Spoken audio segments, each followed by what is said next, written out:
In this chapter, we read of the horrific torture of Bilal. And I continue reading from Muhammad, his life based on the earlier sources by Martin Lings. Chapter 26, 3 questions.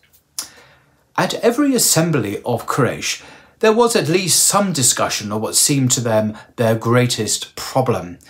And they now decided to send to Yathrib to consult the Jewish rabbis.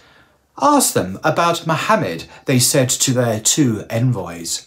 Describe him to them and tell them what he says, for they are a people of the first scripture, and they have knowledge of the prophets which we have not. The rabbis sent back the answer. Question him about 3 things, wherein we will instruct you. If he tell you of them, then is he a prophet sent by God. But if he tell you not, then is the man a forger of falsehood. Ask him of some young men who left their folk in the days of old, how it was with them, for theirs is a tale of wonder.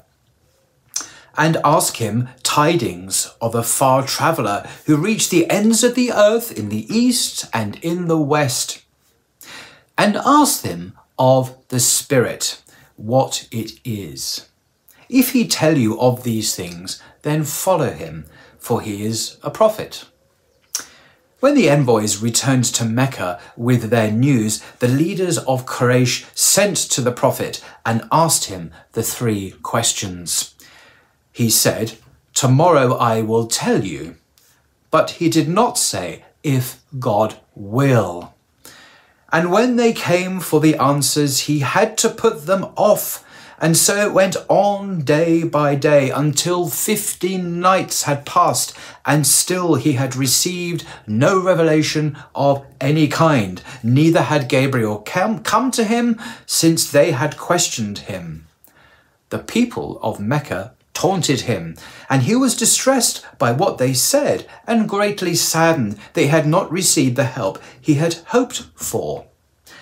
Then Gabriel brought him a revelation, reproaching him for his distress on account of what the people said, and telling him the answers to their 3 questions.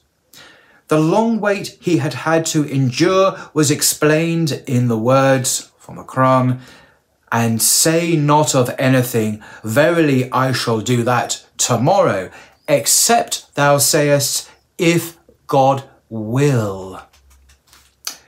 But the delay of this revelation, although painful to the prophet and his followers, was in reality an added strength.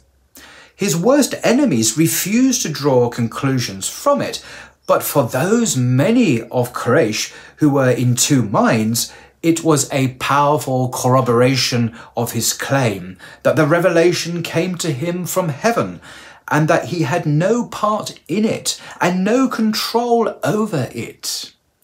Was it conceivable that if Muhammad had invented the earlier revelations, he could have delayed so long before inventing this latest one, especially when so much appeared to be at stake?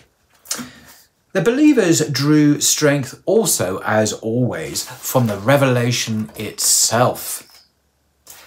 When Quraysh asked for the story of the youths who left their folk in the days of old, a story which no one in Mecca had ever heard, they did not know that it would have a bearing on the present situation, to their own discredit and to the credit of the believers. It is often called the story of the sleepers of Ephesus, for it was there in the middle of the 3rd century AD that some young men had remained faithful to the worship of the one God, when their people had fallen away into idolatry and were persecuting them for not following them. To escape from this persecution, they took refuge in a cave, where they were miraculously put to sleep for over 300 years. In addition to what the Jews already knew, the Quranic narrative told of details that no human eye had seen, such as how the sleepers looked as they slept their unwitnessed sleep in their cave throughout the centuries, and how their faithful dog lay with his front paws stretched over the threshold. As to the second question, the great traveller is named Dhul Qarnayn, he of the two horns. The revelation mentions his journey to the far west and to the far east, and then, answering more than was asked, it tells of a mysterious third journey to a place between two mountains where the people begged him to make a barrier that would protect them from Gog and Magog and other jinn who were devastating their land. And God gave him power to confine the evil spirits within a space from which they will not emerge until a divinely appointed day, when, according to the prophet, they will work terrible destruction over the face of the earth. Their breaking forth would take place before the final hour, but it would be one of the signs that the end was near. In answer to the third question, the revelation affirmed the Spirit's transcendence over the mind of man, which is incapable of grasping it. Quote from the Quran, "They will question thee concerning the Spirit. Say, the Spirit proceedeth from the command of my Lord, and you have not been given knowledge, save only a little." The Jews had been very eager to hear what answers Muhammad had given to their questions, and with regard to this last sentence about knowledge, they asked him at their first opportunity if it referred to his people or to them. "To both of you," said the Prophet, whereupon they protested that they had been given knowledge of all things, for they had read the Torah, in which was an exposition of everything, as the Quran itself affirmed. The Prophet answered, "That all is but little in respect of God's own knowledge. Yet have ye therein enough for your needs, if you would but practice it." It was then that there came the revelation about the words of God, which express merely a part of his knowledge. Quote, "If all the trees in the earth were pens, and if the sea eked out by 7 seas more were ink, the words of God could not be written out unto their end." The leaders of Quraysh had not bound themselves to take the advice of the rabbis, nor did the rabbis themselves recognize the Prophet, despite his having answered their questions beyond all their expectations. But the answers served to convert others, and the more his followers increased, the more his opponents felt that their community and their way of life was in danger, and the more resolutely they organized their persecution of all those converts who could be ill-treated with impunity. Each clan dealt with its own Muslims. They would imprison them and torment them with beating and hunger and thirst. And they would stretch them out on the sun-baked earth of Mecca when the heat was at its height, to make them renounce their religion. The chief of Juma, Umayyah, had an African slave named Bilal, who was a firm believer. Umayyah would take him out at noon into an open space and would have him pinned to the ground with a large rock on his chest, swearing that he would stay like that until he died, or until he renounced Muhammad and worshipped Allat and Al-Uzza. While he endured this, Bilal would say, "One, one." And it happened that the aged Waraka came past when he was suffering this torment, and repeating 1, 1. It is indeed 1, 1, O Bilal, said Waraka. Then turning to Umayya, he said, I swear by God that if you kill him thus, I will make his grave a shrine. Not every man of Quraysh lived amongst his own clan, and Abu Bakr had acquired a house amongst the dwellings of the Bani Juma.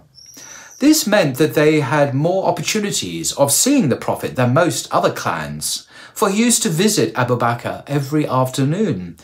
And it is said that part of a Prophet's message is always written on his face.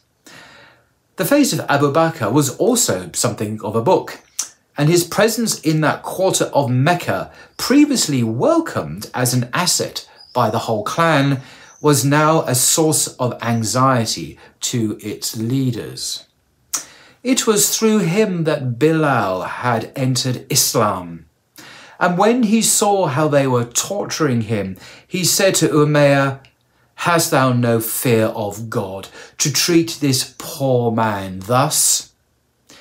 It is thou who hast corrupted him, retorted Umayya, so save him from what thou seest. I will, said Abu Bakr.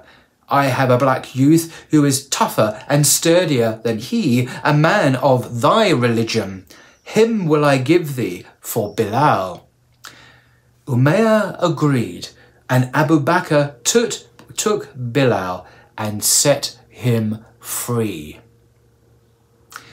He had already set free 6 others, the first one being Amir bin Fuhaira, a man of great spiritual strength, who had been one of the earliest converts. Amir was a shepherd, and after he was freed, he took charge of Abu Bakr's flocks.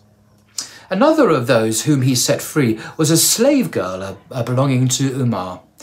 She had entered Islam, and Umar was beating her to make her renounce it, when Abu Bakr happened to pass by and asked him if he would sell her to him.